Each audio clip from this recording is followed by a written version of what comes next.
Bienvenue à tous. C'est une présentation qui se présente dans le cadre de l'exposition Lumière sur le verre. La Guilde, pour ceux qui ne sont pas familiers, c'est un OBNL qui œuvre à la conservation, à la promotion et à la sensibilisation de l'art inuit, de l'art des Premières Nations et des métiers d'art au Canada. Nous avons une exposition permanente qui comprend des œuvres de la collection, des archives, un centre de documentation et aussi des expositions temporaires, dont en fait l'exposition Lumière sur le verre. On fait aussi des activités culturelles comme aujourd'hui, en lien avec une exposition.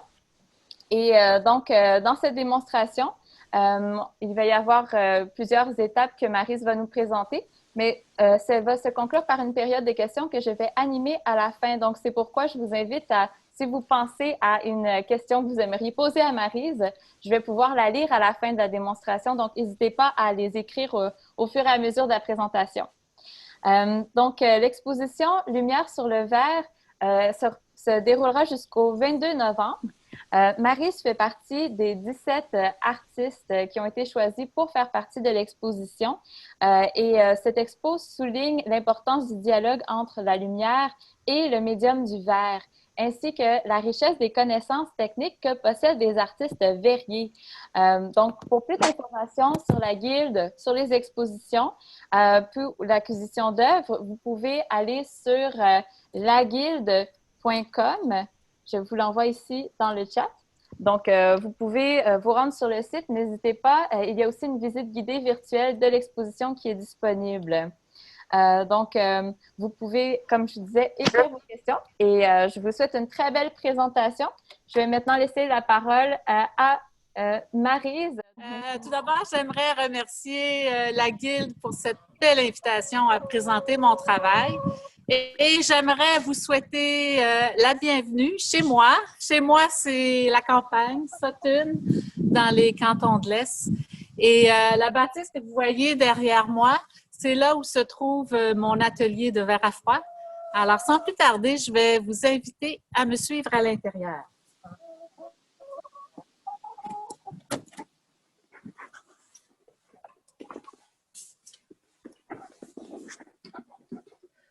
Donc, la salle que vous voyez présentement, c'est ma salle de montre. C'est là où je mets les pièces lorsqu'elles sont terminées. C'est là aussi où je reçois des clients sur rendez-vous ou les clients lors du Tour des Arts, un événement auquel je participe à chaque année. Et juste à côté se trouve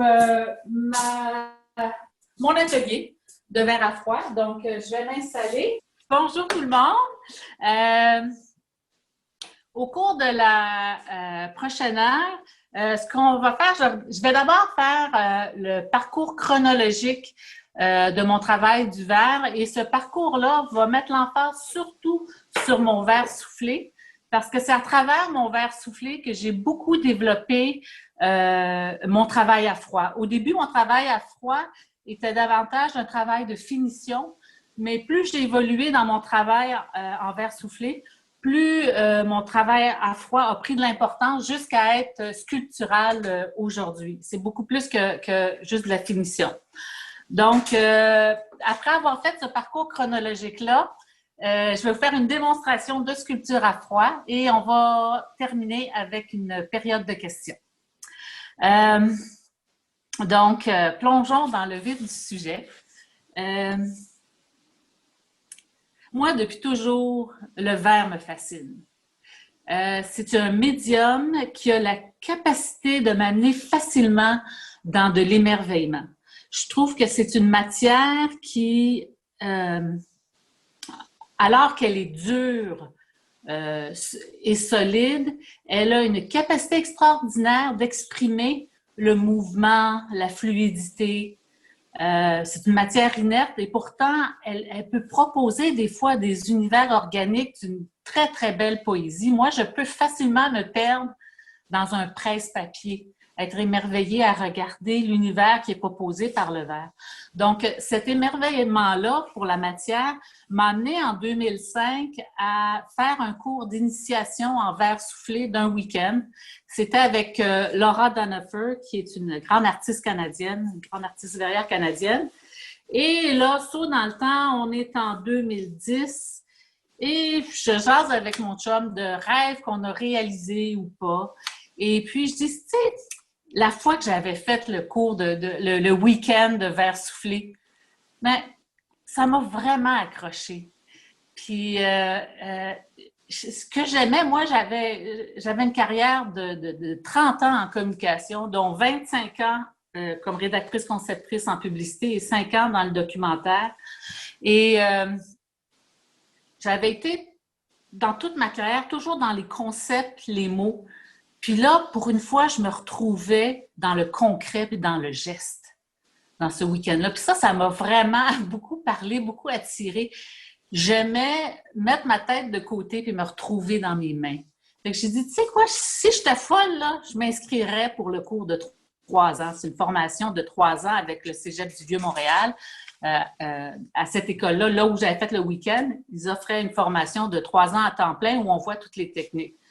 Fait que là, mon chum me dit, ben là, ça tombe bien. Nos garçons s'inscrivaient au Cégep cette année-là.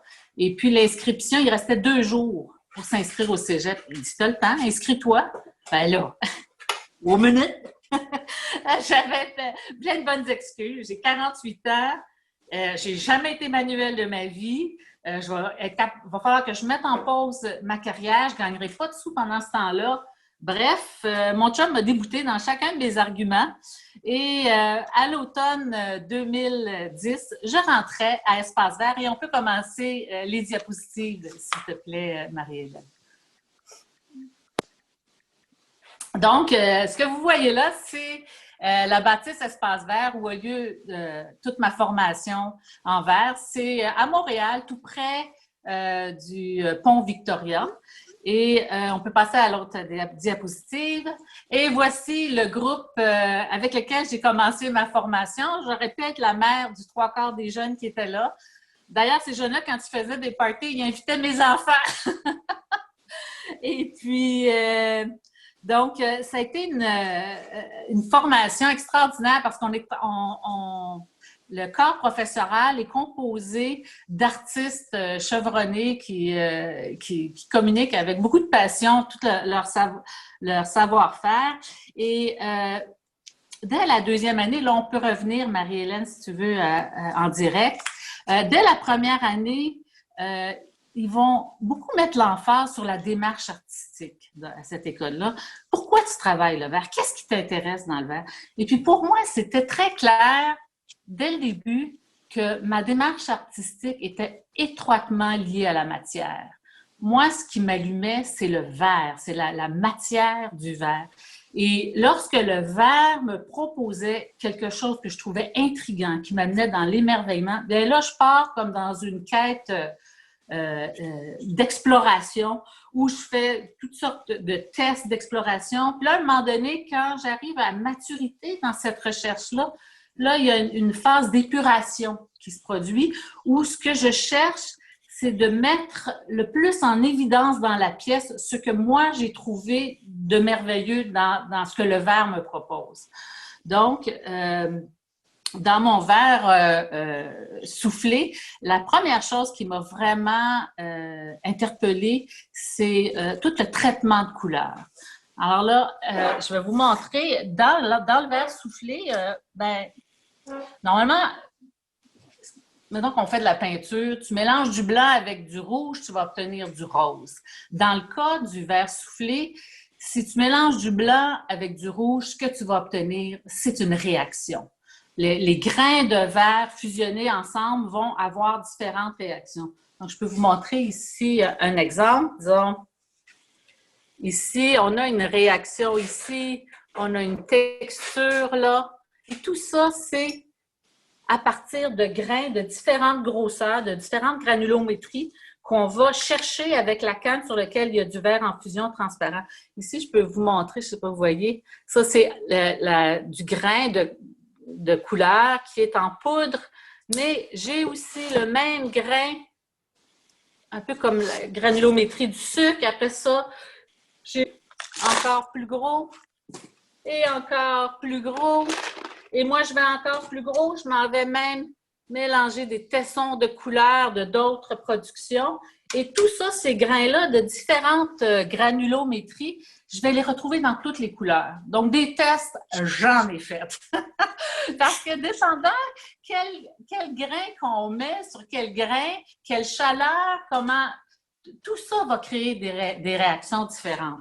Donc là, on va revenir au diaporama, la prochaine diapositive. Donc, dès la deuxième année, je me suis beaucoup intéressée à ces réactions-là. Ça, c'est le début de mes réactions. C'était plutôt comme de l'ordre d'une texture. Mais dès la troisième année, prochaine diapositive, je commençais à avoir des réactions quasiment plus figuratives qui étaient, là, c'est comme des fleurs, mais c'est pas moi qui ai fait ça, c'est le verre, les grains de verre qui réagissent sous la chaleur et qui font cette texture-là. Ou encore la prochaine diapositive qui montre une autre texture très organique. Et moi, dans le fond, je suis le témoin de ces réactions-là. Je prends note, puis après ça, je les reproduis. Mais là, on est déjà rendu en troisième année et, prochaine diapositive, voici la cohorte avec laquelle j'ai fini. Il y a 4 des étudiants que c'était des étudiants avec lesquels j'avais commencé ma formation et 4 qui se sont greffés parce qu'il y en a qui prennent plus que 3 ans pour faire la formation. Et lors de l'exposition des finissants suivante, prochaine diapo, voici où j'en étais rendue dans mon travail soufflé avec le traitement de surface. Je commençais à mettre un peu de transparence aussi. Et là, je vais faire une petite parenthèse des autres techniques que j'utilise aussi en verre, mais qui n'est pas le focus de cette présentation. Prochaine diapositive. Là, on voit, ça c'était mon exposition des finissants. J'ai fait beaucoup de travail dans le moulage. Et l'année qui a suivi ma graduation, prochaine diapositive, j'ai fait beaucoup de verre émaillé avec des appliques de champignons en verre, mais à la base, c'était des vrais champignons que j'ai moulés et que j'ai fait en verre avec la technique de cire perdue que j'appliquais sur ce verre émaillé-là. Prochaine diapositive, un autre exemple de ça.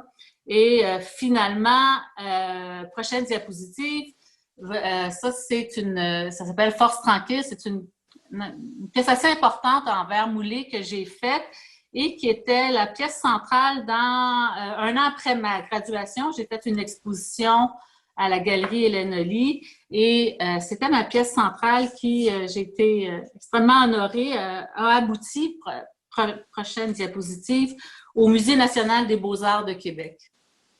Donc, fin de la parenthèse pour les autres techniques. On revient, là on est en 2015, prochaine diapositive. Et je fais partie de Fusion, qui est un programme qui offre accès à l'atelier de soufflage à un prix vraiment préférentiel. Donc, tu souffles à chaque semaine. Et là, je suis dans des recherches intensives de coloration. Et la personne que vous voyez là, c'est Zou Desbiens, qui est une artiste avec laquelle j'ai commencé mon cours et avec laquelle j'ai gradué. Et encore aujourd'hui, elle collabore beaucoup avec moi. Elle est très habile techniquement et moi, je me concentre davantage sur l'application des couleurs et elle voit à tout l'aspect plus technique de la formation du vase. Et lorsque je fais des pièces plus importantes et beaucoup plus lourdes aussi, je vais utiliser les services de Jean-Simon Trottier, qui est un professeur à l'école. Et, petite parenthèse, Zou, que vous voyez là, fait présentement une très belle exposition solo à la Maison de la Culture du plateau Mont-Royal. Je crois que c'est fermé, mais dès que ça va ouvrir, je vous conseille fortement d'aller voir son exposition. Alors, prochaine diapositive. Là, on est rendu 2 ans après ma graduation et si vous regardez sur la photo, vous voyez tout un setup là, avec des cuillères, des couleurs autour de Zou et moi. Mais ça, là, c'est toutes les couleurs que j'utilise pour faire ma production. Ça me prend une demi-heure à m'installer. J'utilise vraiment beaucoup de couleurs. On peut regarder la prochaine diapositive. On va voir, là, ça, c'est les couleurs en poudre. Puis là, on voit comment, avec la canne, sur laquelle il y a du verre en fusion transparent, je vais comme tremper, rouler ma canne dans la poudre et la poudre va coller et c'est ça qui va donner la coloration au vase. Et prochaine diapositive, autre chose que je commence à faire 2 ans après ma graduation, j'utilise de plus en plus la frite transparente et des multicouches. Là, je commence à souffler de plus en plus des vases épais parce que je me rends compte que la frite transparente crée des fenêtres dans mes pièces et ça crée beaucoup de profondeur. Donc, mon traitement de couleur n'est plus que 2D. Il y a une profondeur dedans à cause du verre transparent que je vais mettre entre les différentes couches de verre que j'applique, mais aussi des petites fenêtres comme là on voit sur la poste, c'est couvert de frites transparentes qui vont créer des fenêtres. Alors, prochaine diapositive, là, on voit la pièce qui est en train d'être soufflée. Toute la couleur a été appliquée. On est rendu aux dernières étapes. Et si vous remarquez la couleur, si vous remarquez la couleur de la pièce, elle est plutôt orangée et brune et blanche. Mais lorsque la pièce aura recuit, que je l'aurai amenée dans mon studio ici où je me trouve, que je vais couper la pièce, repolir, on peut regarder la prochaine diapositive, c'est ça qu'elle a l'air. Ça, c'est la pièce que vous voyez au bout de la canne. Donc, elle est en fait jaune et bleu et non pas orange et brun. Mais ça, c'est à cause du verre en fusion. Les couleurs sont complètement différentes dans l'atelier à chaud. Alors là, prochaine diapositive.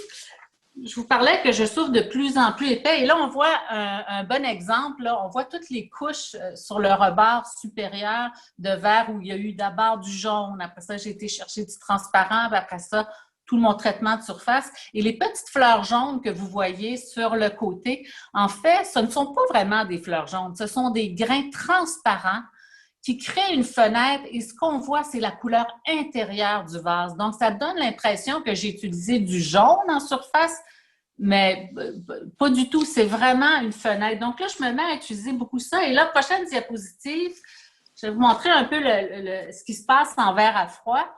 Toutes mes pièces, à ce moment-là, requiert du verre à froid parce que je souffre très épais. Donc, si vous regardez la pièce à gauche, la pièce bleue, c'est comme si la pièce ressemble à ça lorsqu'on la casse de la canne. Donc, à l'atelier de soufflage, la pièce a l'air de ça et j'arrive ici dans mon studio avec une pièce comme la pièce bleue. Première étape, la pièce jaune, je vais la couper, je vais couper le capuchon. Et là, si vous remarquez le rebord de la pièce, c'est comme ombragé ou hachuré. Mais ça, c'est dû au fait que la scie a comme hachuré la surface. Donc là, je vais commencer un processus de polissage pour retrouver toute la brillance. Et c'est ce que vous voyez dans la dernière pièce, la pièce rouge. Et ce processus-là de couper la pièce et de repolir va me prendre 3 fois le temps que ça m'a pris souffler la pièce. Donc, le verre à froid est vraiment très, très laborieux au niveau du temps. Donc, je commence déjà en 2015, on peut aller à la prochaine diapositive, à m'équiper en verre à froid parce que le verre à froid fait partie de ma pratique et c'est même là où je passe le gros de mon temps, c'est dans toute la finition des pièces qui, à ce moment-là, est très simple. C'est juste, je coupe les pièces et je repolis cette surface-là. Prochaine diapositive. Autre chose qui se produit à ce moment-là, 2015-2016, je me mets à vouloir composer avec les réactions que j'ai obtenues dans ma recherche, à composer des pièces où c'est pas que de la texture, mais il y a vraiment un mouvement, il y a une composition.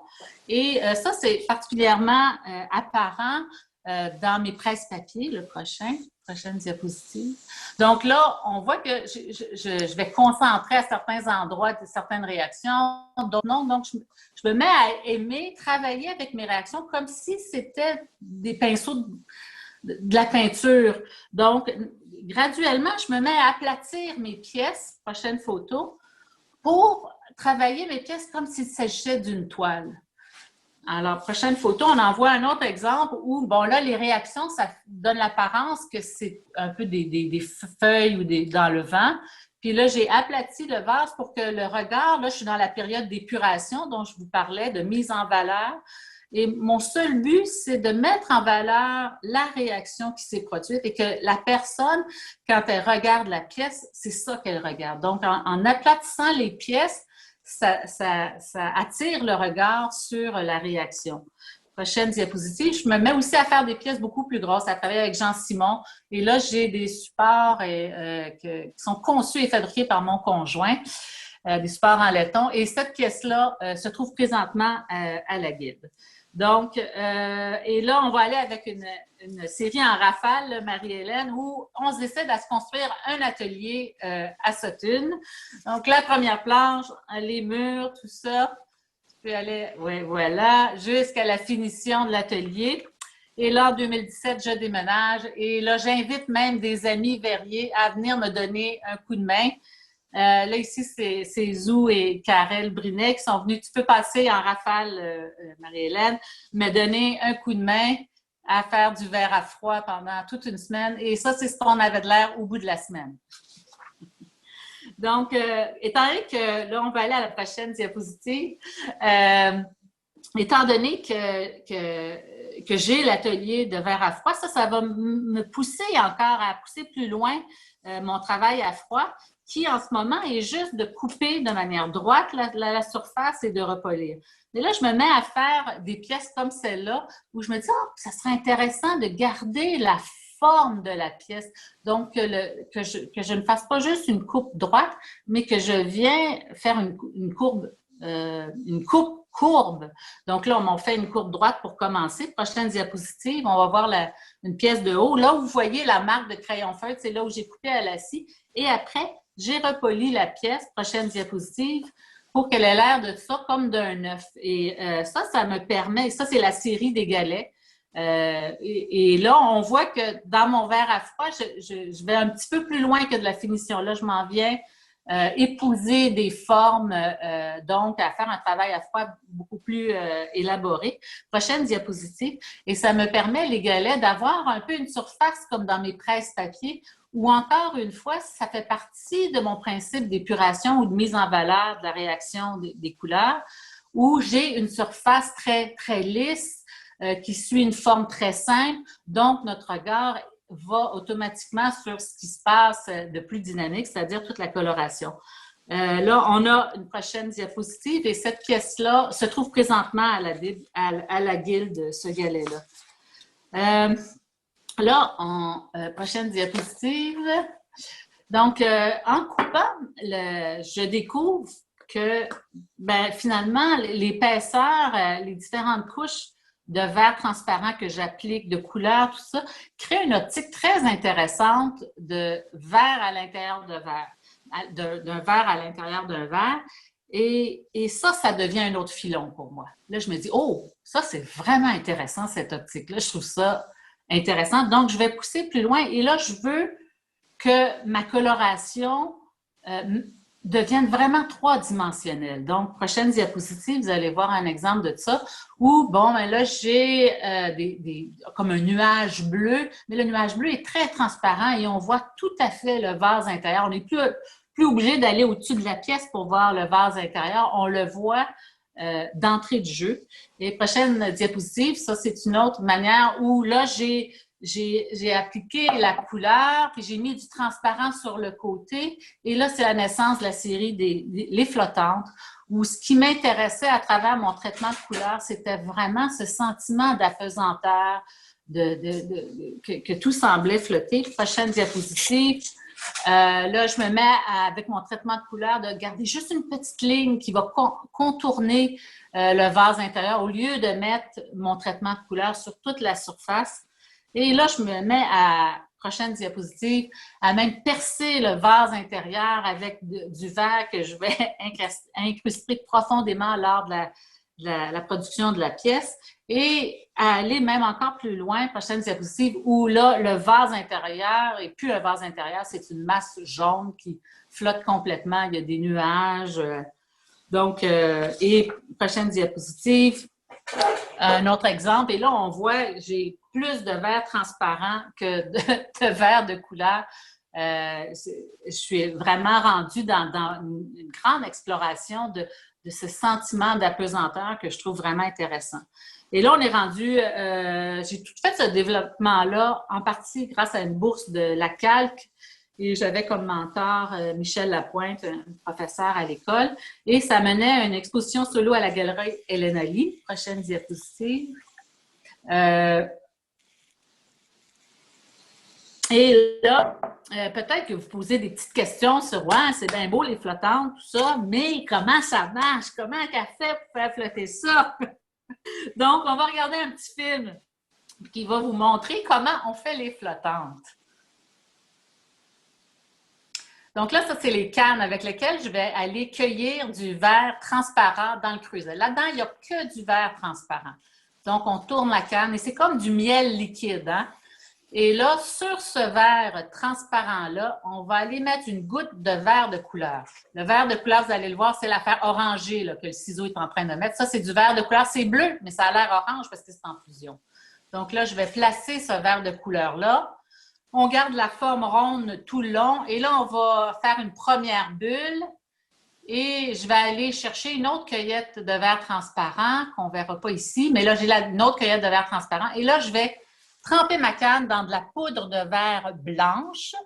Et cette poudre de verre blanche-là, qui va être légèrement chauffée, je vais aller chercher des grains de verre transparent qui sont préalablement chauffés. Donc ça, ce sont des grains de verre transparent.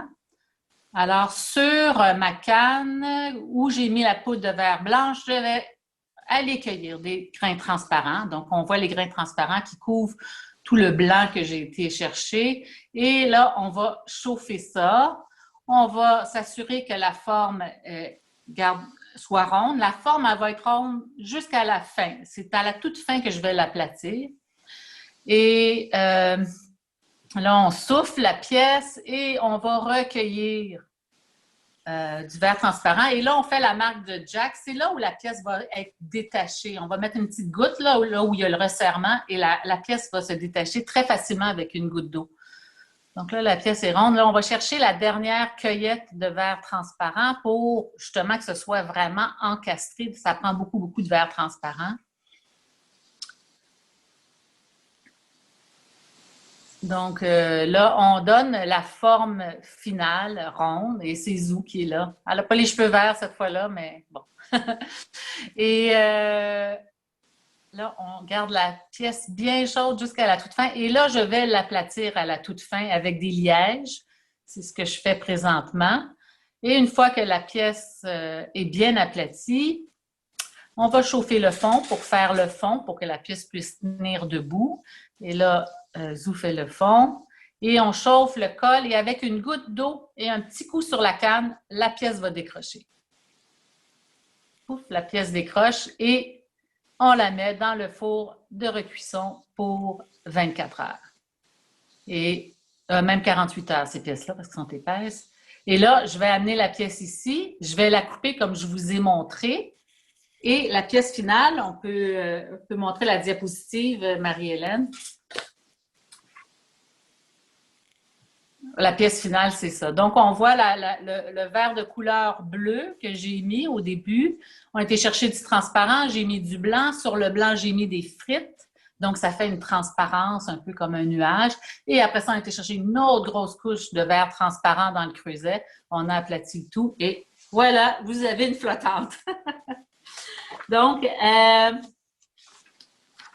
je vais vous montrer d'autres flottantes qui se trouvent présentement à la guilde, d'autres essais que j'ai faits.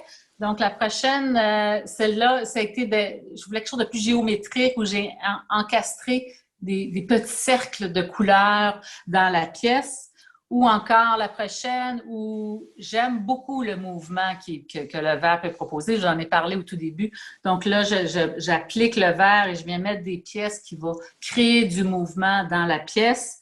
Et la prochaine aussi, ce que je fais souvent dans mes flottants, c'est que je vais mettre un morceau d'une autre pièce qui a été découpée dans une autre pièce. Et là, on le voit très bien. À gauche, le petit morceau, ça vient d'une autre pièce et il y a un nuage blanc derrière et beaucoup de verre encastré. Donc, parallèlement à ça, mes flottantes, Michel Lapointe, mon mentor, quand je faisais ma recherche à la calque, m'a mis au défi. Elle dit, c'est bien beau tout ce mouvement-là dans ce gros verre encastré transparent. Elle m'a dit, serais-tu capable de le sortir du vase, d'avoir du mouvement pas encastré dans du verre transparent? Mais là, j'ai trouvé que c'était vraiment un beau défi. Alors, je me suis mis à tordre mes pièces. Là, on va voir la prochaine pièce.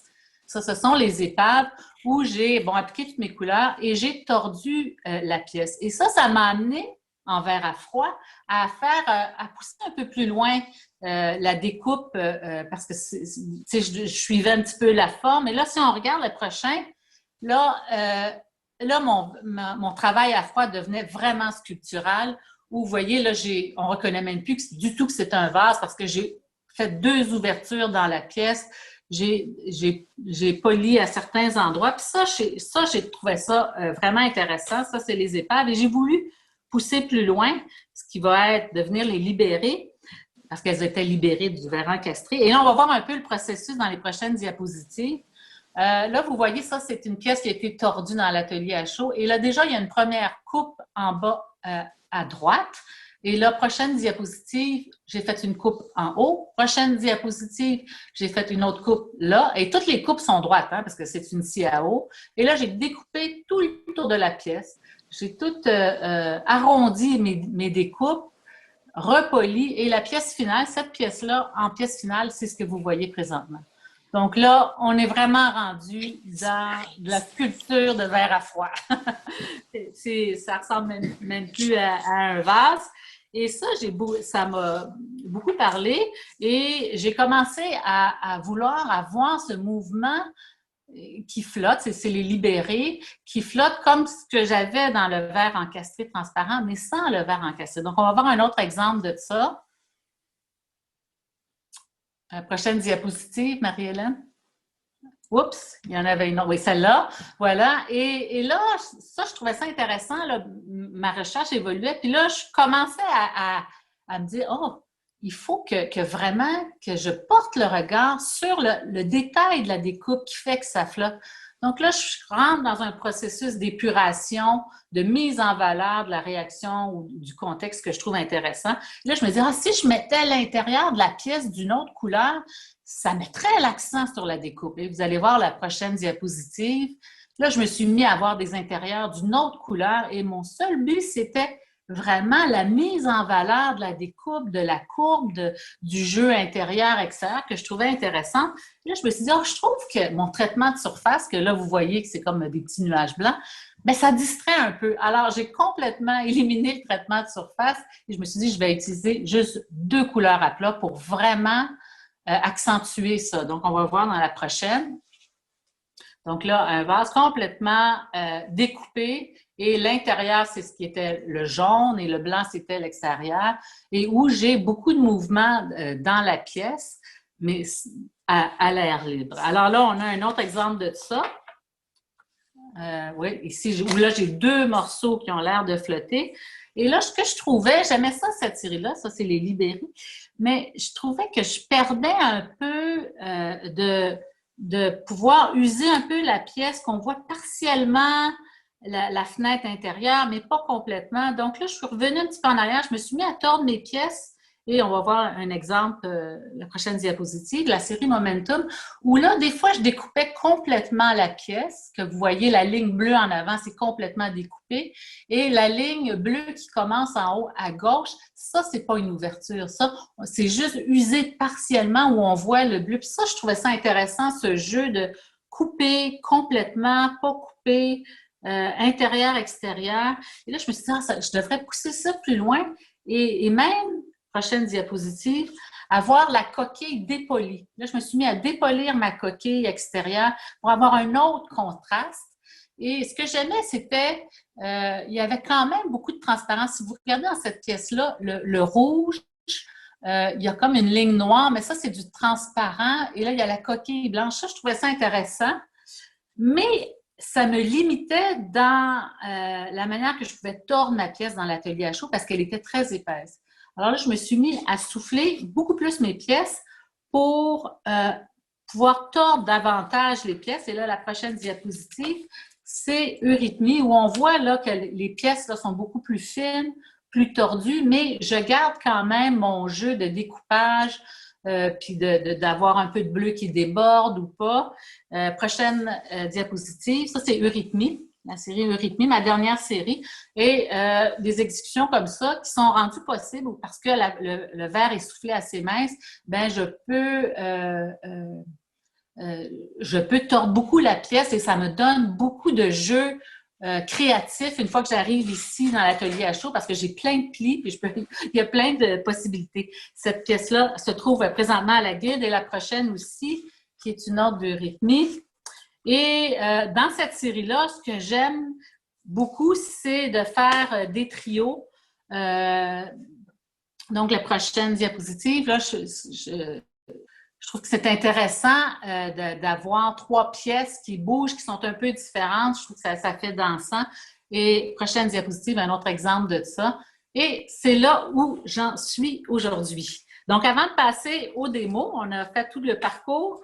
Je vais vous montrer un peu comment on souffle la pièce, les pièces eurythmies dans l'atelier de soufflage. Et pour ça, un autre petit film, puis après, on passe aux démos. Donc là, on est dans l'atelier de soufflage, toujours avec Zou. Et on porte des masques. Fait que ça, c'est récent, ce soufflage-là.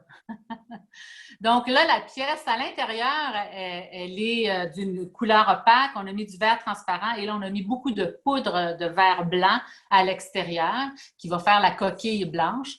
Et là, on va souffler la pièce. Et une fois que la pièce est assez mince, on la souffle assez mince, bien moi, je vais l'étirer par la force de la gravité. Là, vous voyez, je sors et je vais tourner la pièce comme ça, ce qui va l'étirer. Et une fois qu'on trouve la pièce assez mince, là, je vais, avec les lièges, l'aplatir partiellement. Je fais comme un peu un triangle. Là, et ça va aider à former les plis que je recherche là, dans la pièce. Donc là, ici, on a déjà commencé à la chauffer. On voit qu'elle commence à être déformée. Et là, on va continuer. Et là, avec des petits lièges, je vais accentuer certains plis parce que je veux avoir une pièce qui est quand même assez plissée, parce que ça me donne beaucoup plus de possibilités après quand j'arrive dans la découpe. Donc, c'est avec les petits lièges et c'est aussi dans le four de réchaud, ce four-là dans lequel on garde la pièce chaude. On va tourner très tranquillement. Et en tournant tranquillement, la pièce s'affaisse sur elle-même. Et c'est ça qui crée les plis dans la pièce. Donc, tout est fait de manière très naturelle, là. Donc, chaque pièce est complètement unique parce qu'elle va friper d'une manière différente là, à chaque fois.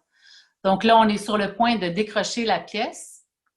Là, la petite goutte d'eau, le petit coup, clac, et la pièce décroche. Et on la met dans le four de recuisson pour 24 heures. Et là, ici, on voit, tu peux y aller. Ça, c'est une pièce avant. Quand j'arrive à l'atelier, elle a l'air de ça. Puis une fois que j'ai fini de la découper et de faire mon sculpture à froid. Et là, ça, c'est une autre pièce. Voilà comment elle est au départ. Et maintenant, aujourd'hui, avec la découpe et le polissage, elle a l'air de ça. Voilà, on peut revenir en direct. Je ne vais pas te mettre tout mon naturel, mais quand même la base, c'est-à-dire les lunettes de protection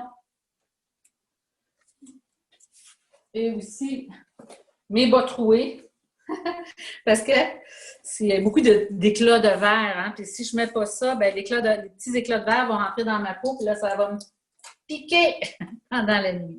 C'est pas agréable. Donc, on fait ça. Le reste, je ne mettrai pas le reste de l'attirail, ce n'est pas nécessaire.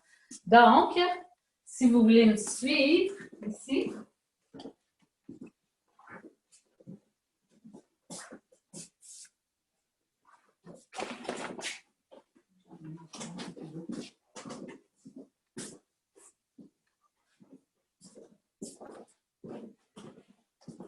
Donc, François, si tu veux montrer les deux pièces ici, on va commencer par ça. Il me reste combien de temps, là, à peu près? Il vous reste une vingtaine de minutes, Maryse. Vous avez encore du temps. OK. Donc, là, vous voyez la pièce, lorsqu'elle est tordue, comme le film qu'on a vu, elle ressemble à ça quand j'arrive ici. Donc, la première étape, ça va être de la dépolir. Vous voyez ici la différence. Ici, c'est très lustré. Ici, c'est mat. Et pour faire ça, j'ai un cabinet de jet de sable. C'est du sable qu'on projette sur la pièce et ça va dépolir la surface. Donc là, j'arrive avec ma pièce comme ça. Des fois, j'ai des fonds, fait que c'est déjà fait, mais d'autres fois, il faut que je coupe à la scie pour qu'elle puisse se tenir droite, comme dans ce cas-ci. Et la première étape, dans la sculpture à froid, c'est de regarder la pièce et de l'écouter finalement. De voir, OK, c'est où que je devrais faire des découpes dans cette pièce-là pour à la fois aller accentuer les courbes qui soient là, et à la fois que la pièce dans son ensemble se tienne bien. Donc là, avec un crayon, je vais aller marquer, OK, je pense que je devrais découper ça ici comme ça.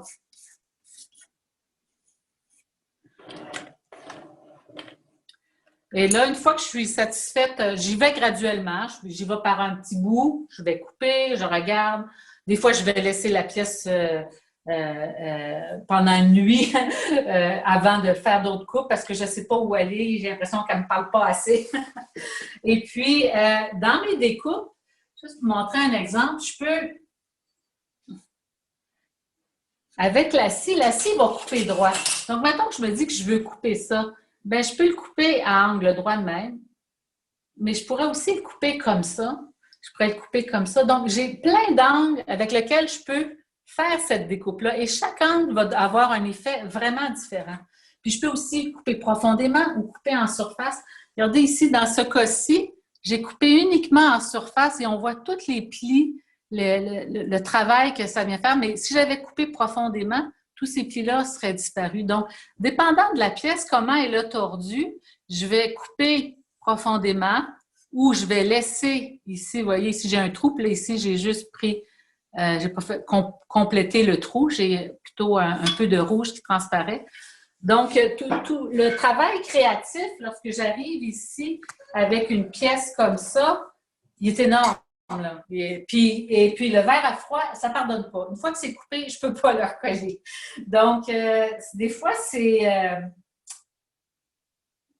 comme frustrant parce que je ne sais pas assez si ce que je vais faire, ça va donner quelque chose qui va être bien ou pas. Mais chose certaine, quand je coupe et que ça ne marche pas, je continue à couper jusqu'à temps que ça marche ou sinon, c'est une pièce que j'appelle sacrificielle, comme celle-ci où rapidement, là, ça ne marchait pas. Puis là, je me suis mis à faire plein de coupes pour apprendre un peu de cette pièce-là, qu'est-ce que les différentes coupes vont donner. Donc là, j'ai déjà une pièce ici dans la scie. C'est la première étape. On va aller couper la pièce. Ici, j'ai déjà fait une coupe comme ça. J'ai fait une coupe comme ça. Et là, on va regarder la pièce. Je vais en faire une autre. Vous allez voir qu'est-ce que ça donne. Donc, ce qui est important avec la scie à eau, il ne faut pas que la pièce bouge. Si la pièce bouge, ça ne va pas bien à faire. Donc là, pour pas que ça bouge, ben, je l'accote ici. Je mets des blocs qui vont vraiment très bien immobiliser la pièce. Puis comme mes pièces ben, sont organiques et sont tout croches, ben, des fois, ça peut prendre un peu de temps avant de s'assurer que, comme là, voyez-vous, je trouve qu'elle n'est pas assez solide.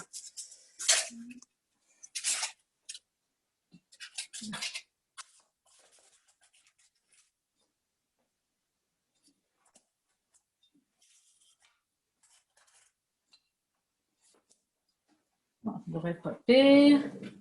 Et là, je regarde, puis même que je vais mesurer avec ma règle. OK, si je fais le prolongement, OK, il y a tout ça qui va partir ici, puis en dessous, ça va aller le chercher comme ça. OK, ça, c'est bon. Donc là, attention à vos oreilles, je vais partir là-ci.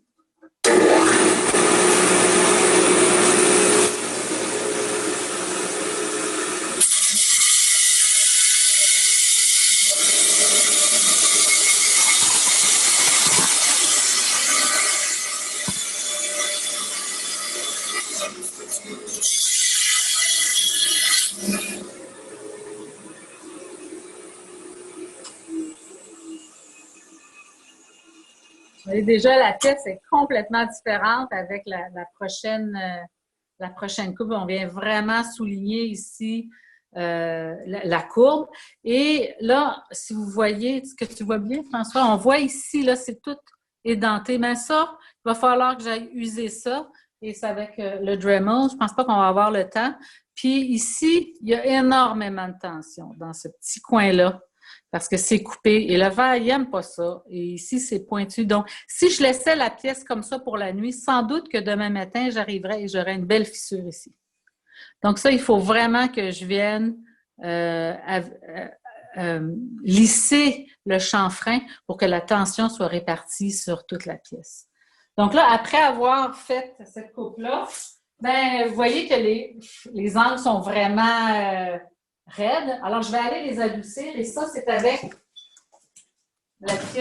cette pièce-ci, l'assembleuse verticale, que j'ai différents grains de différentes grosseurs. Ici, ça, c'est du diamant 30. C'est très abrasif et ça, c'est pour user. Mais j'ai plein d'autres courroies avec des diamants ou même d'autres éléments qui sont plus fins pour faire le polissage final jusqu'à ce que ce soit lustré.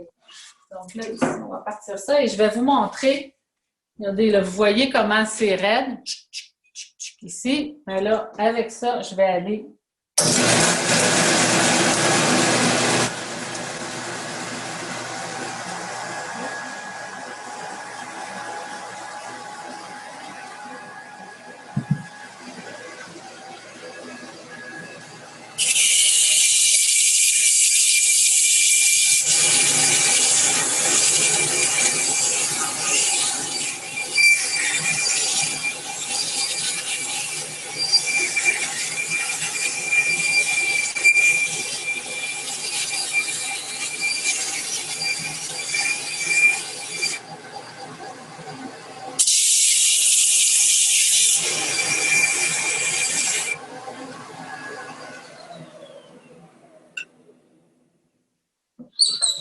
Rincer la pièce un peu, je vais vous la montrer.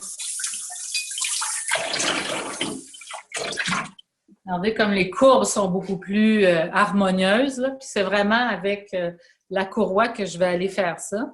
Et les chanfreins ici, je ne sais pas au niveau du temps, là, qu'est-ce qu'il me reste, mais ça va être, j'ai des petits outils. Ça aussi, il y a du diamant là-dessus. Donc, j'ai tous mes outils. Dans le fond, c'est tout le même principe. C'est pour couper ou user, mais j'ai différents outils pour différents endroits ici. Bien, il faut que j'aille un outil assez petit pour pouvoir venir faire le chanfrein. Alors, tout fonctionne à l'eau, hein, évidemment, parce que ça fait de la poudre de verre et la poudre de verre est extrêmement toxique. Donc, c'est aussi pour garder le verre frais, là, parce que la chaleur va faire éclater le verre.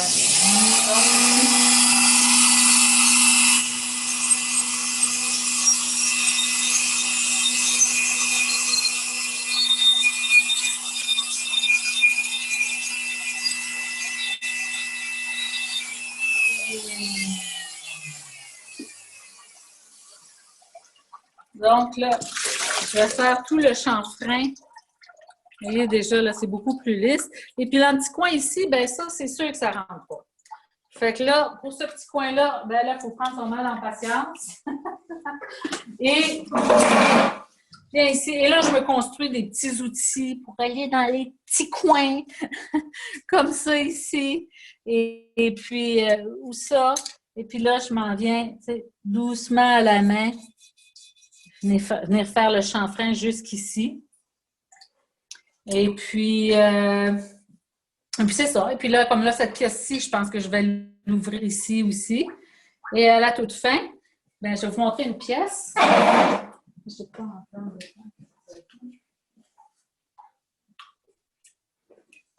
Où, ben, avec le verre à froid, j'en suis rendue vraiment à ouvrir complètement ou pas juste aller chercher la couleur et même dans la couleur, aller faire des courbes qui vont venir rappeler ces courbes-là. Donc, ça me permet d'être très, très créative dans la finition de la pièce, qui est plus qu'une finition, c'est vraiment le travail à froid, la sculpture à froid vient donner à la pièce tout son rendu final. Là, je ne sais pas si vous voulez que je fasse une autre démonstration, comment on est pour le temps, Marie-Hélène? On a une bonne... on a 8 minutes encore, donc si vous avez une autre étape, on peut. Puis j'ai 2 questions pour vous en ce moment aussi pour conclure. OK. Donc, une fois que j'ai fait le polissage rough, là, avec cette courroie-là, je vais vous montrer une autre étape parce qu'on va de grains très gros à grains de plus en plus fins. Ça, c'est du 180, c'est quand même assez gros, mais c'est plus fin que ça use moins. Donc, une fois que j'ai fait mon chanfrein et que j'ai fait ma forme de manière rough, je vais colorer toute la surface avec du crayon feutre noir qui est indélébile à l'eau. Donc là, ça va me permettre de voir si j'ai vraiment bien passé partout à la prochaine étape un peu plus fine. Donc, je vais vous montrer qu'est-ce que ça donne. Non. Là, vous voyez, le crayon feutre noir est plein.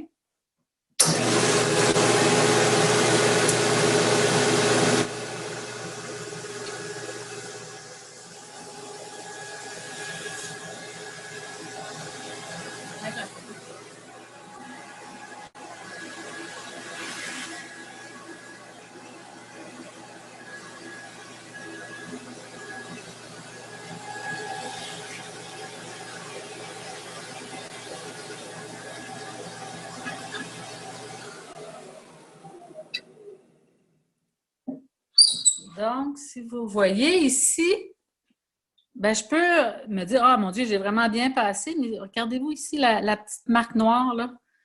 C'est qu'il faut que je repasse, il faut que ce soit complètement lisse. Puis ici, j'ai vraiment ici beaucoup de crayon feutre noir. Donc, le crayon feutre noir là, va beaucoup nous aider dans tout le polissage après la partie plus rough où on va user. Quand on va être rendu à la partie du polissage, bien ça, c'est une technique qu'on apprend à l'école pour vraiment faire un polissage parfait de la pièce. Donc, après que j'ai fait le 180, mais je vais faire de plus en plus des grains fins jusqu'au polissage final qui, lui, se fait avec du cérium, qui est une terre rare qui va avec la courroie de coton humide, va créer de la chaleur et c'est la chaleur qui va donner le lustre final de la pièce, complètement brillante, comme lorsqu'elle a sorti de l'atelier de soufflage. Donc, je pense qu'on peut passer aux questions. C'est merveilleux, on en a plusieurs, je dois avouer. Donc, on va commencer. J'en ai une qui dit Nicole Blais, donc demande oui. T'arrive-t-il de retourner à une étape à chaud après avoir amorcé le travail à froid, comme par exemple pour ajouter un morceau? Non, je ne fais pas ça. Mais ce que je vais faire, par contre, c'est que mes pièces, comme elles sont complètement découpées, les morceaux que je découpe, ça, je vais les réintégrer souvent dans mes pièces à chaud. Mais une fois que j'ai fini ma pièce à chaud, je vais procéder au travail à froid, puis je ne vais pas nécessairement retourner à chaud. Si je retourne à chaud, ça va être dans le four ici pour faire du moulage avec des tessons de verre de mes anciennes productions. Ça, je fais ça. Je ne vous l'ai pas montré parce que c'est une autre technique qui n'a pas beaucoup de travail à froid, mais ça, je vais faire ça. Mais retourner dans l'atelier de soufflage avec une pièce qui a déjà été soufflée, non. Mais il y a une technique, le Graal, où ils font ça. Mais moi, non, je ne fais pas ça. Et puis, Jean-Luc aimerait savoir, pour tes créations préférées, quelle a été la portion planification, inspiration du moment, et puis donc, ou découverte? Découverte à 95%. Non, moi, si vous demandez à Zou, là, celle avec qui je travaille tout le temps, mon mot préféré là, dans l'atelier à chaud ou même ici, des fois, c'est « wow ». Quand je dis « wow », c'est que ça va bien. Et puis ce « wow » là, c'est que le verre m'étonne. Quand je fais les découpes, là, la première fois que j'ai découpé, mettons, une pièce comme ça, puis que ça a fait ce détail-là, je ne m'attendais pas à ce que ça fasse ça. J'ai fait comme « oh, wow, c'est donc bien le fun, ça ». Et là, ça m'amène à pousser plus loin. Donc, oui, quand je pousse plus loin dans une veine, dans un filon d'or, là, une technique ou quelque chose que j'ai découvert sur le verre, là, il y a quelque chose d'un peu contrôlé et d'un peu systématique, où là, comme les couleurs, j'essaye, OK, le jaune sur l'orange sur le blanc, OK, le blanc sur l'orange, le jaune. J'ai tout fait ça de manière systématique pour voir les différentes réactions. Et ça a été plus ordonné, si on veut. Mais le point de départ, c'est vraiment quelque chose que le verre m'a proposé.